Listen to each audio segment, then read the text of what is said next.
अस्सलामुअलैकुम दोस्तों, मैं हूं असलम आलम और आप देख रहे हैं गल्फ एक्सपर्ट। दोस्तों, आज सोमवार है 15 नवंबर 2021 और आज से कतर में क्वारंटीन के बारे में थोड़ी बहुत जो पॉलिसी चेंज हुई है, आज 12 बजे ज़ोहर के टाइम से वो लागू हो जाएगा। अगर आपने वो वीडियो नहीं देखी है, यहाँ पर आपको लिंक नज़र आ रही होगी, इस वाली वीडियो को देख करके डिटेल मालूम कर सकते हैं।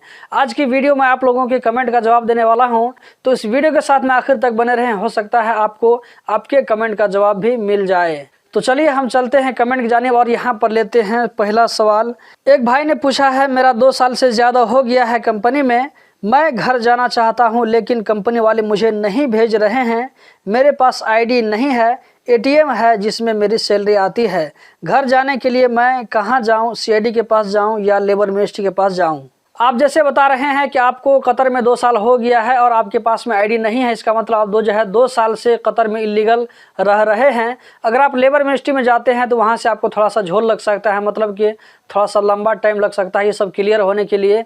मेरे ख्याल से आप वहाँ जो अभी सीआईडी में जो ऑफर चल रहा है, तो सीआईडी में जाने के बाद में आप कभी भी घर जा सकते हैं। ओपन टिकट लेकर के जाइए, सीआईडी में बात कीजिए, वहाँ से आपको जैसे ही एग्जिट परमिट मिलता है, जिस दिन का एग्जिट परमिट मिल जाएगा उस दिन आप अपने मुल्क जा सकते हैं। आपको किसी तरह कोई फाइन पे नहीं करना पड़ेगा, क्योंकि अभी सीआईडी से जाने का 2 फायदा है। पहला तो यह है कि आपको किसी तरह कोई फाइन पे नहीं करना पड़ेगा, और दूसरा फायदा यह है कि अगर आप इस ऑफर में जाते हैं तो आप दोबारा कतर वापस आ सकते हैं, कोई दिक्कत की बात नहीं है। इस बात का ऐलान सीआईडी की तरफ से किया गया है।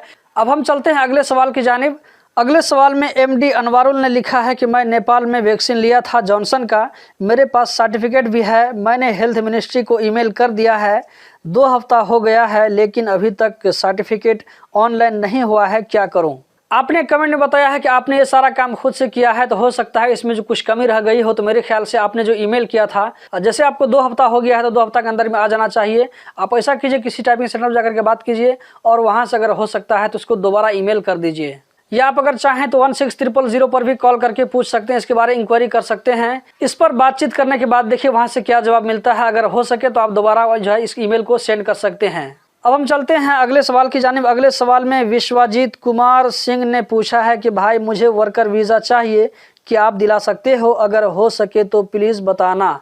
देखिए, मैं कतर में 10 साल रहा हूं, लेकिन यह है कि मैं कभी भी कतर में वीज़ा का धंधा नहीं किया हूं और मैं अभी भी ये काम नहीं कर रहा हूं। वीज़ा बेचने का धंधा करने का काम जो मैं अभी भी नहीं कर रहा हूं, तो मुझे इस बारे में किसी कंपनी से कांटेक्ट नहीं है जहां पर मैं आपको वीज़ा दिला सकता हूं। लेकिन मैं अब सोच रहा हूं कि लगता है कि इस तरह ये काम करना पड़ेगा, क्योंकि मैं इससे कोई फ़ायदा आप लोगों से नहीं लूँगा, लेकिन मान लीजिए कि इससे कंपनी वाले को फ़ायदा है और वर्कर को फ़ायदा है। तो कंपनी वाले को फ़ायदा ये होगा कि इस चैनल से उसको जो है वर्कर मिल सकता है, और वर्कर का फ़ायदा ये होगा कि उसको जो है इस चैनल के जरिए वो किसी भी कंपनी से कांटेक्ट कर सकता है। अगर इस वीडियो को कोई कंपनी वाला देख रहा है, अगर आपकी कंपनी में किसी वर्कर की ज़रूरत है तो कमेंट में बता सकते हैं, तो मैं आपकी कंपनी के बारे में लोगों को बता दूंगा, तो आपकी कंपनी में वर्कर लोग जा सकते हैं। इससे मुझे कोई बेनिफिट नहीं होगा, बस इससे यह है कि दूसरे लोगों का फ़ायदा ये होगा कि उसको जॉब मिलने का एक रास्ता मिल सकता है। इसी तरह अगर कोई कंपनी वाला, कोई होटल, कोई टाइपिंग सेंटर या कोई भी किसी तरह का कोई दुकान हो, किसी भी तरह का कोई कंपनी हो, अगर आप अपने बारे में प्रचार करवाना चाहते हैं तो इस चैनल से कांटेक्ट कर सकते हैं।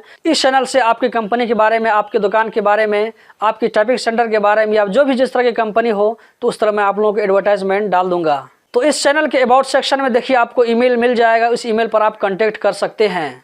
यहाँ पर मैं एक बात क्लियर कर दूं, वो ये कि अगर मैं किसी दुकान का, अगर किसी कंपनी का मैं एडवर्टाइजमेंट डालूंगा तो उसका कुछ ना कुछ आपको चार्ज पे करना पड़ेगा, ये फ्री नहीं होगा। अगले सवाल में एक और भाई ने पूछा है, मैं कतर से रिज़ाइन देकर घर गया लेकिन कंपनी वाले मेरा आईडी कैंसिल नहीं किया। मेरा पुराना पासपोर्ट एक्सपायर होने की वजह से मैं अभी नया पासपोर्ट बना लिया हूँ, क्या मुझे नया वीज़ा मिल सकता है? क्योंकि मेरा पुराना वीज़ा मेरे पुराने पासपोर्ट से लिंक है। आप एक मरतबा फिर से कंपनी से रिक्वेस्ट कीजिए आईडी कैंसिल करने के लिए। अगर हो सके तो जो 50 रियाल चार्ज आता है आईडी कैंसिल करने का, वो पैसा भी आप कंपनी वाले को दे दीजिए।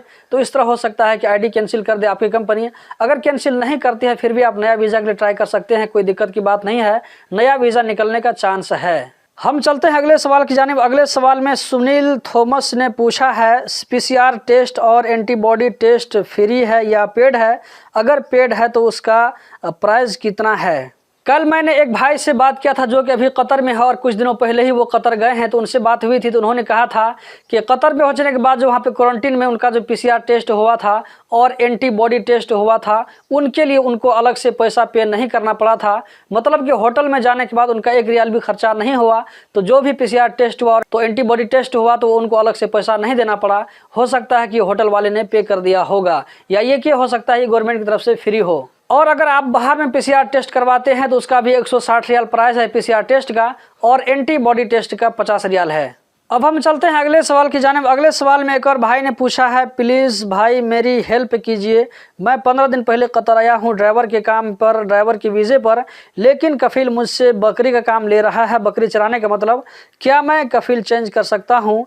अभी मेरा ID नहीं बना है। अगर आपको कफील ने आपके वीज़ा निकलने से पहले ये बात किया था कि आपको कतर में आने के बाद में ड्राइवर का काम करना है और आपका वीज़ा भी उसी हिसाब से निकला है, तो कतर आने के बाद में अगर आपका कफील ड्राइवर का काम नहीं ले रहा है, बकरी चराने का काम ले रहा है, तो ये एग्रीमेंट की खिलाफ वर्जी है। आप लेबर कोर्ट में जाकर के कंप्लेन कर सकते हैं और इसके बारे में वहाँ पर आप हेल्प ले सकते हैं, और वहाँ पर आप ये मांग कर सकते हैं या तो मुझे ड्राइवरी का काम मिले या ये कि मुझे चेंज मिले। तो वहाँ जाकर के अपील कीजिए। तो कंप्लेन करने के बाद में आप वेट कर लीजिए और देखिए कि क्या डिसीजन आता है। अगले सवाल में एक और भाई ने पूछा है कि मैंने सऊदी अरब में वैक्सीन का डोज लिया है, अभी मैं इंडिया में हूँ, मैं कतर जाना चाहता हूं। कोई दिक्कत की बात नहीं, आप आ सकते हैं, क्योंकि सऊदी में जो वैक्सीन है उनमें से अक्सर बेशतर वैक्सीन कतर अप्रूव्ड वैक्सीन है। तो आपने वैक्सीन का नाम नहीं लिखा, अगर नाम लिखे होते तो मैं आपको बेहतर गाइड कर सकता था। कतर में जो अप्रूव्ड वैक्सीन है वो आपको स्क्रीन पर नजर आ रहा होगा। अगर आपको इसमें से कोई वैक्सीन लगा है तो आप कतर आ सकते हैं, कोई दिक्कत की बात नहीं है।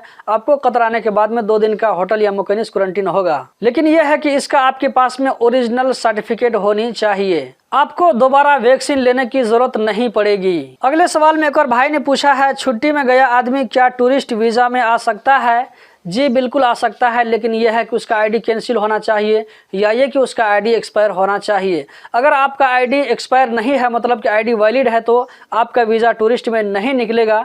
जब वीज़ा नहीं निकलेगा तो आप नहीं आ सकते हैं। लेकिन जब ID एक्सपायर हो जाता है या ये कि कैंसिल हो जाता है तो आपका वीज़ा अगर टूरिस्ट में निकल जाता है तो आप आ सकते हैं, कोई दिक्कत की बात नहीं है। हम चलते हैं अगले सवाल की जानिब। अगले सवाल में एक भाई ने पूछा है, कतर आके 2 महीना हुआ है, इंडिया वापस जाना है, ID नहीं बना है, क्या करें? देखिए दोस्तों, ऐसी सोच के जो लोग होते हैं, मतलब कि कतर जाते हैं और जाने के साथ साथ वो लोग सोचना शुरू कर देते हैं कि कैसे करके घर चले जाएं। तो दोस्तों, ऐसे लोगों के और ऐसी सोच के मैं बहुत खिलाफ हूं, क्योंकि आप ऐसा क्यों करते हैं? अगर आप घर से बाहर नहीं रह सकते हैं, अपने बाल बच्चों से दूर नहीं रह सकते हैं, तो आप कतर क्यों जाते हैं या आप विदेश क्यों जाते हैं? अगर आपको कतर में किसी तरह कोई दिक्कत है, कोई प्रॉब्लम है, अगर कंपनी वाले आपको कतर में परेशान कर रहे हैं, मतलब कोई ऐसा काम लगा दिया जो कि उसने आपसे पहले बात नहीं किया था, काम कुछ और है और पहले आपसे कुछ और बात किया था, तो इस सिचुएशन में आप लेबर मिनिस्ट्री से हेल्प ले सकते हैं। वहां जाने के बाद में आपको जरूर हेल्प मिलेगा। अगर आप किसी भी सूरत में कतर में नहीं रहना चाहते हैं तो कंपनी वाले से आप किसी भी तरह करके बातचीत करके टिकट लीजिए और बोलिए एग्जिट करने के लिए। अगर कंपनी वाले नहीं मानते हैं तो आप लास्ट में लेबर मिनिस्ट्री में जाकर के सीधा बोल सकते हैं कि मैं यहाँ पर काम नहीं करूँगा और मैं घर जाना चाहता हूं। तो लेबर मिनिस्ट्री वाले जिस तरह डिसाइड करेंगे, जो भी डिसीजन देंगे वो आपको फॉलो करना पड़ेगा। और दूसरी बात यह है कि टिकट तो आपको अपना लेना ही पड़ेगा। तो दोस्तों, यही थी आज की वीडियो।